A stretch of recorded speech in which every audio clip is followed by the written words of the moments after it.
일단 트럼프 시대 한국의 생존 방법. 일단 트럼프는 말이죠. 세상을 게임으로 보죠. 게임의 적극적인 선수가 아닌 대상은 나약하다고 판단하고 무시하는 경향이 있어요. 그래서 어거지로라도 자기 카드를 만들어서 내밀 줄 아는 사람을 트럼프는 필요 이상으로 리스펙해요. 푸틴, 심지어 김정은조차 실제 김정은이 국제적으로 갖고 있는 위상 이상으로 대우해주는 게 트럼프예요. 왜? 김정은은 자꾸 카드를 만들어서 내밀잖아요. 자꾸 미사일 쏘고 자꾸 핵 개발하니까 이 자식 뭔가 있는 녀석이고, 이게 트럼프의 사고방식이에요. 이러한 트럼프 시대를 맞아서 우리는 지금까지와는 다른 외교를 해야 돼요. 즉 80년대에 굳어진 관념의 정치를 이제는 버려야 됩니다. 지금 이런 상황에서 중국 아니면 미국으로 세계를 보면 안 돼요. 우리는 지금까지 중국과 친할 것이냐 아니면 미국, 일본과 친할 것이냐 고민하고 어느 편을 드는지로 진보와 보수를 구분하는 이 낡은 관념 있죠. 이거는 우리가 중진국이었을 때 유용한 관념이에요. 우리가 중진국이고 약소국이었을 때, 그때는 우리가 강대국들 사이에 둘러싸여서 우리가 누구의 눈치를 볼 것인가가 맞아요. 근데 지금은 그럴 때도 지났고요. 트럼프가 그런 상태도 아닌 거예요. 그 전에 후진국이었을 때는 온리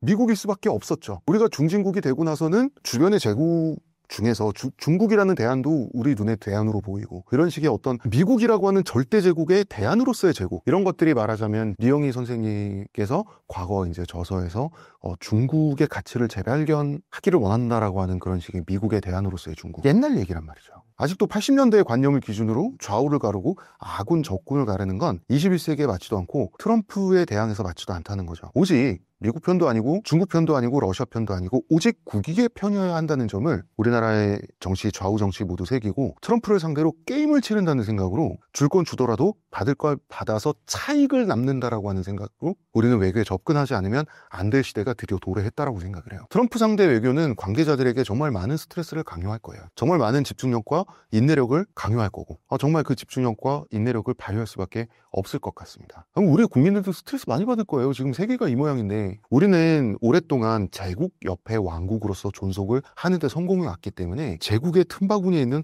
왕국의 백성으로서의 기본적인 스트레스를 갖고 있고요. 그 스트레스에 또 하필이면 만성이죠. 내성도 강해요. 새삼 다시 생각하지만 단군 할아버지께서 참 부동산 사기 참 제대로 당하셨다. 하필 한반도에서 뭐 하는 겁니까 이게. 이거 우리나라면 왜 이렇게 고생을 해야 되냐고요. 하지만 한국이 아닐 수도 없고, 대한민국의 위치를 뭐 어디 태평양 한가운데 이런 식으로 옮길 수도 없으니 우리가 정치권이 잘해주길 바라고, 우리가 투표를 잘하고 이런 원론적인 얘기를 할 수밖에 없겠죠.